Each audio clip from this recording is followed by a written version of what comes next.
Sean Diddy Combs remains in a Brooklyn jail while awaiting trial on May 5th, 2025 federal charges of sex trafficking and racketeering. However, those aren't the only accusations he's dealing with. There are actually dozens of allegations against him that stretch back to the 90s. In this breakdown, we'll explore the shocking claims against P. Diddy and what they might mean for the future of his case. The hip-hop mogul has pleaded not guilty on all charges and has been repeatedly denied bail. So let's start with the federal indictment that lists nearly 20 allegations against Diddy in support of the charges he faces: racketeering, conspiracy, sex trafficking by force, fraud or coercion, and transportation to engage in prostitution. Physical abuse. Diddy faces serious allegations regarding physical mistreatment of individuals in his circle, with accusations of throwing, punching, kicking, and dragging his victims. This was notably highlighted earlier this spring when CNN released a disturbing hotel video that captured an altercation involving Diddy and his then-girlfriend Cassie in a hotel hallway. Although this specific incident isn't explicitly mentioned in the federal indictment and no names are provided, further details will emerge when examining the civil lawsuits against him. The indictment does, however, assert that Diddy concealed his victims for extended periods, allowing them to recuperate from the injuries he allegedly inflicted while keeping them away from public scrutiny.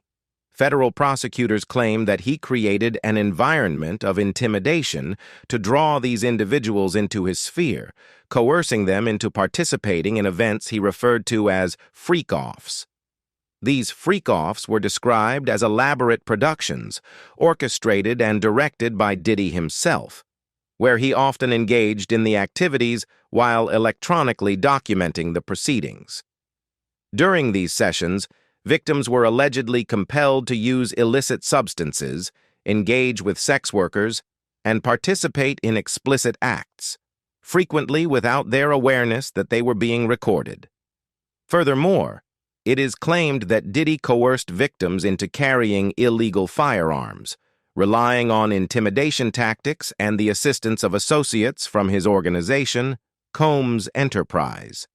These associates not only aided in suppressing the victims, but were also involved in the logistics of the freak-offs. They were responsible for booking hotel accommodations and ensuring the rooms were stocked with essential items such as baby oil and personal lubricants. In addition to facilitating the events, these associates reportedly arranged for sex workers and provided IV fluids to both Diddy and the participants following the freak-off sessions, helping them recover from the physical demands and substance use. The allegations extend to transporting commercial sex workers across state lines and internationally, further complicating the nature of the activities in which Diddy and his associates were involved. Survivor, Jane Doe. Diddy faces serious allegations regarding the transportation of an individual identified as survivor Jane Doe, whom he allegedly flew from Michigan to New York in 2003. In the fall of 2023, Jane Doe filed a civil suit against him, claiming that he assaulted her 2 decades prior when she was still young. According to her lawsuit, Jane Doe met one of Diddy's associates in Michigan, who arranged for her to be flown on Diddy's private jet to a studio in New York. She provided photographs of herself with Diddy in the studio, which she asserts support her claims. Once at the studio, Jane Doe alleges that Diddy intoxicated her with alcohol before assaulting her and then sent her back to the Midwest. Similar accusations were made by Liza Gardner, who also filed a civil suit last fall, alleging that Diddy assaulted her in New York in 1990. Gardner's lawsuit claims she and a friend encountered Diddy at a party where he offered her alcohol, leading to the alleged assault. She further alleges that during the incident, another man also assaulted her, and both men are accused of assaulting her friend. A few days later, Gardner alleges that Diddy showed up at the home where she and her friend were staying, where he proceeded to physically assault her, reportedly choking her to the point of unconsciousness. This incident mirrors the experiences of Joy Dickerson-Neal, who claims she was also assaulted by Diddy in 1991, again in New York. Echoing what prosecutors would later write in a federal indictment, Dickerson-Neal states that Diddy recorded the assault. Her lawsuit further claims she became a victim of non-consensual dissemination, as Diddy allegedly shared this recording with multiple people without her consent. All three civil lawsuits were filed under the New York Survivors Act in November. Among these allegations is a significant civil suit from Cassie Ventura, known as Cassie, Diddy's ex-girlfriend and a singer. Cassie's lawsuit marked a turning point, as it provided in-depth accusations regarding Diddy's alleged illicit behavior. One alarming allegation involves Diddy reportedly demanding that Cassie carry his firearm in her purse on at least 2 occasions. The lawsuit states that there was no clear reason for this request, suggesting it was a means for Diddy to assert his violent and powerful presence over his young girlfriend. Cassie also detailed other grave accusations in her 35-page lawsuit, claiming that Diddy physically assaulted her to the extent that she needed to hide out in hotels for days to allow her bruises to heal. She further alleges that he coerced her into sexual encounters with other individuals, documenting these acts without her consent. An additional troubling aspect of Cassie's lawsuit involves Diddy's reaction to her flirting with rapper Kid Cudi in 2011. According to her account, Diddy expressed his jealousy and, in 2012, allegedly threatened to cause harm to Kid Cudi, stating he intended to blow up Cudi's car while ensuring the rapper was home with his friends when it happened. Shortly after, Kid Cudi's car reportedly exploded in his driveway, adding a chilling layer to Cassie's allegations. Abuse. The allegations detailed in Cassie's lawsuit were startling, but they were soon followed by even more shocking claims in a civil suit filed months later by Rodney Jones, better known as the producer Lil Rod. Having begun his collaboration with Diddy in 2022 on the Love album, Lil Rod alleges that it wasn't long before he became a target of unsettling behavior. In his lawsuit, Lil Rod accuses Diddy of inappropriate conduct, stating that he was subjected to what he described as constant unsolicited and unauthorized groping. He claims that Diddy repeatedly engaged in inappropriate touching of his person, specifically mentioning invasive acts directed at his private areas. Furthermore, Lil Rod alleges that Diddy and his associates attempted to manipulate him into participating in sexual acts with men, which he asserts was part of a broader pattern of grooming. Adding to the disturbing nature of his claims, Lil Rod states that Diddy coerced him into engaging with sex workers and, alarmingly, drugged him to facilitate compliance with these demands. The lawsuit paints a grim picture of Lil Rod's experiences, highlighting a culture of exploitation and manipulation. In addition to these allegations of sexual misconduct, Lil Rod's lawsuit suggests that Diddy was involved in a broader network of illegal activities, including drug and firearm trafficking. He asserts that there exists a significant amount of audio and video recordings, potentially hundreds of hours, showing Diddy, his staff, and guests engaging in serious criminal behavior. According to Lil Rod, Diddy pressured him to document these incidents continuously. The allegations take a darker turn with claims that Diddy orchestrated cover-ups for multiple violent incidents. One notable incident cited in the suit involves a nightclub shooting in New York City in 1999. Lil Rod alleges that Diddy required his then-girlfriend, Jennifer Lopez, to smuggle an illegal firearm into the nightclub. The court documents further claim that Diddy compelled his artist, Shine, to take the blame for the shooting, which involved multiple victims. The civil suit also refers to another alleged cover-up concerning a shooting that occurred outside Diddy's Chalice Studios on September 12, 2022.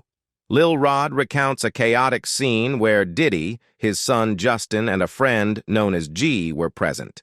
Amidst rising tensions, gunfire erupted, and Lil Rod claims he discovered G on the bathroom floor, curled up and visibly distressed. According to Lil Rod, he sustained injuries to his hip and leg during the incident. In the aftermath, he alleges that Diddy issued explicit instructions to him, instructing that they should inform law enforcement that he had no involvement in the shooting. Moreover, Lil Rod claims he was coerced into providing false information to the police, insisting that G had been shot by a drive-by assailant while standing outside the studio. Lawsuits. The unfolding narrative of allegations against Diddy continues to grow more complex and disturbing. Among the latest claims is a civil suit involving his son Christian, also known as King Combs. Grace Omar K. has accused Christian of sexual assault on a yacht in December 2022, an incident she alleges was facilitated by Diddy. This suit was officially filed in April, further complicating the already fraught legal landscape surrounding the Combs family. In May, another significant claim emerged from former model Crystal McKinney, who alleges that Diddy drugged and sexually assaulted her in his New York studio in 2000-2003. These allegations highlight a troubling pattern of behavior linked to Diddy, as multiple individuals come forward with their accounts of distressing experiences. The ripple effects of these allegations have also reached Diddy's former artists. Members of Danity Kane, the girl group Diddy helped create on MTV's Making the Band 3, have spoken out about their time under his management. Singer Aubrey O'Day, in particular, has alleged that Diddy underpaid the band members and subsequently offered her the publishing rights to her songs, contingent upon her signing a non-disclosure agreement, NDA. The stipulations of this NDA were particularly concerning. She would have to absolve Diddy of any past misdeeds and commit to never disparaging him, his label Bad Boy Records, or associated parties, including Janice Combs and Justin Combs, in any public forum. Just this month, another member of Danity Kane, Dawn Richard, joined the growing list of accusers by filing her own suit against Diddy. In her lawsuit, she alleges that Diddy subjected her to verbal and sexual abuse, which she claims was intended to inflict emotional distress. These layered allegations form a deeply troubling tapestry of claims against Diddy, spanning various incidents and involving multiple individuals who have come forward with their experiences. As the legal proceedings unfold, the stakes are high for Diddy, who currently remains incarcerated at the Metropolitan Detention Center in Brooklyn. The backdrop of these developments includes federal charges that have captured public attention. Former federal prosecutor J. Rossy remarked on the indictment's brevity, stating, "Going off and talking about those 3 charges initially, when I looked over the indictment, I was like, only 3? It's only 14 pages? That's kind of small." This comment raises questions about the depth and scope of the investigation surrounding Diddy, especially as more allegations continue to emerge. 120 new victims. 2 weeks ago, Texas attorney Tony Buzbee made headlines when he announced that he is representing a staggering 120 new alleged victims who plan to file civil claims against Sean Combs, known as Diddy. The allegations span an extensive timeline of approximately 25 years, with troubling claims that include 25 individuals asserting they were minors at the time of the alleged incidents. During a press conference in Houston, Buzbee revealed that some of the youngest alleged victims were as young as 9, 14, and 15 years old. At the press conference, Buzbee shared the harrowing story of one particular alleged victim who was just 9 years old when he was taken to an audition in New York City for Bad Boy Records. According to Buzbee, this individual was allegedly subjected to inappropriate treatment by Combs and several others at the recording studio, all under the guise of promising both the child and his parents a chance at a lucrative record deal. Buzbee emphasized the vulnerability of the young auditionees, stating, "Other boys were there to audition as well. All of them were trying to land a record deal. All of them were minors." In response to these new allegations, a spokesperson for Diddy provided a statement to the Mirror, asserting that the rapper's legal team has characterized these claims as unfounded. They stated, "As Mr. Combs's legal team has emphasized, he cannot address every meritless allegation in what has become a reckless media circus." The spokesperson continued, "That said, Mr. Combs emphatically and categorically denies as false and defamatory any claim that he sexually abused anyone, including minors.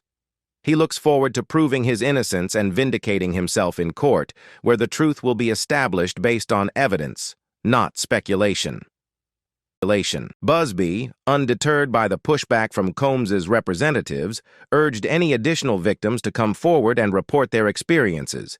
He expressed solidarity with those who have suffered, stating, "If you're out there and you have been victimized, you are not alone. There is a great strength in numbers." Horse tranquilizer. Sean Combs, also known as Diddy, has been the subject of serious allegations regarding his behavior at parties, with claims that he has drugged individuals before they were subjected to inappropriate acts in his presence, an accusation he vehemently denies. Attorney Tony Busby has made shocking claims that Combs used a tranquilizer commonly used for horses to incapacitate his alleged victims. One of the most troubling allegations involves a 15-year-old girl who, according to Busby, was flown to New York City for a party hosted by Diddy.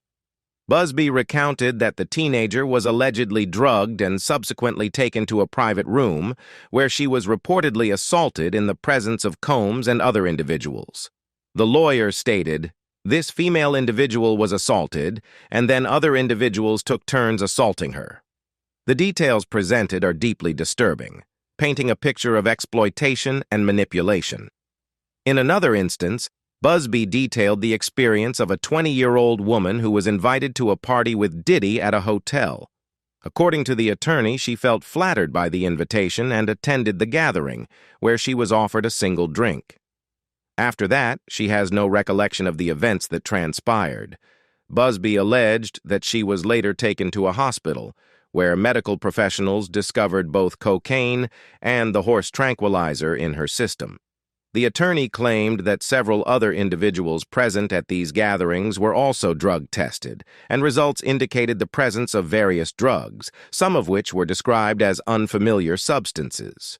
Busby highlighted one particular drug that has repeatedly emerged in their findings, Xylazine, also known as tranq, which is recognized for its use as a tranquilizer in veterinary medicine. Looking ahead, Busby announced his plans to begin filing civil lawsuits against Combs within the next month. He indicated that these lawsuits would involve both men and women, ranging in age from 9 to 38 at the time of the alleged incidents. 16-year-old victim.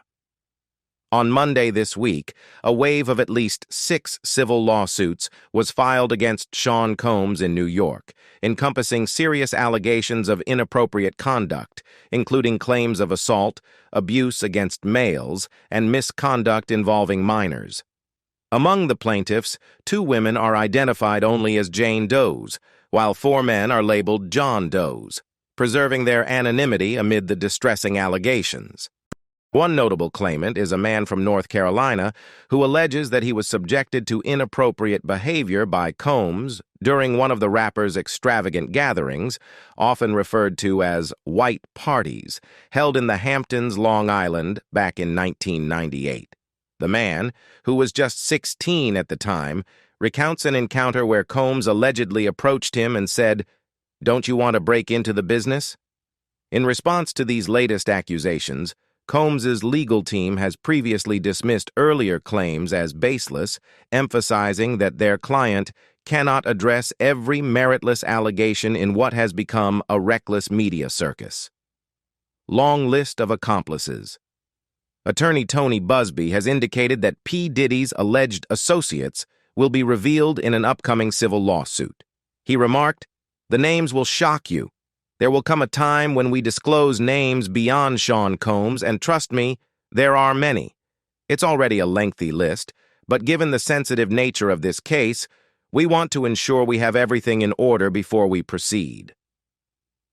Despite Combs currently being incarcerated, sources suggest that some celebrities remain hesitant to speak out against him. A source told People, "He's so influential. Everyone has been cautious about crossing him.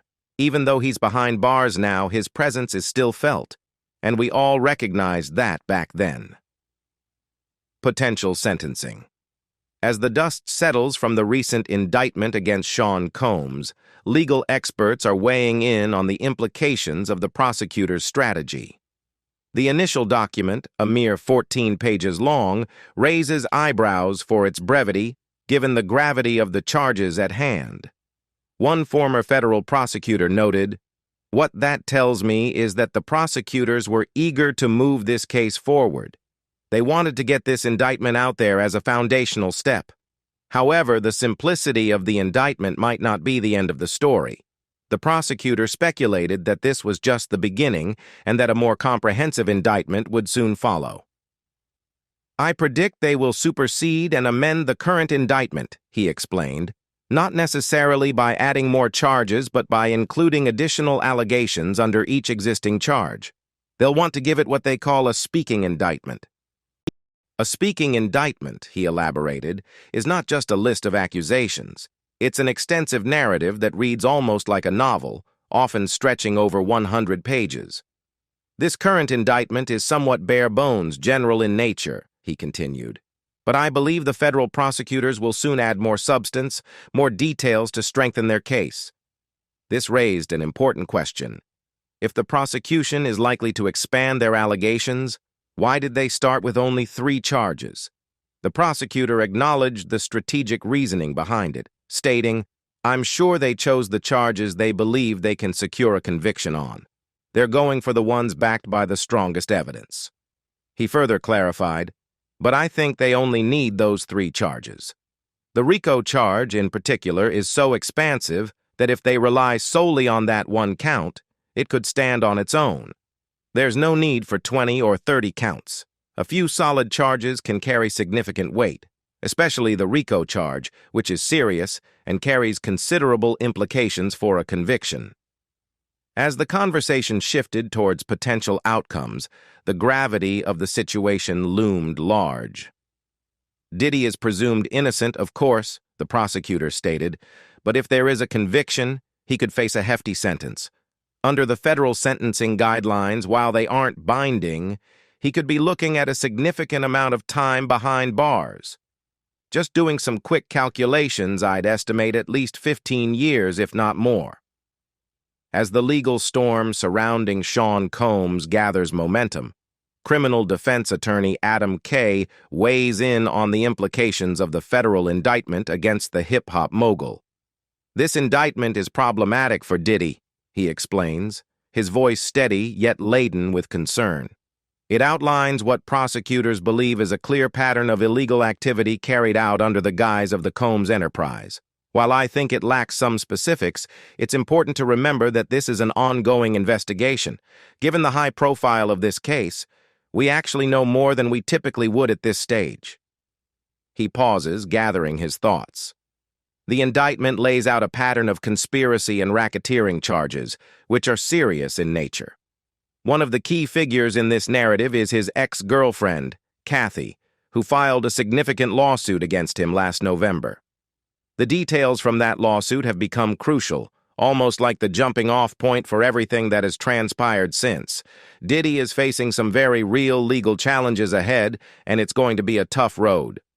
The conversation shifts to the significance of Kathy's allegations, particularly how they relate to Diddy's current predicament.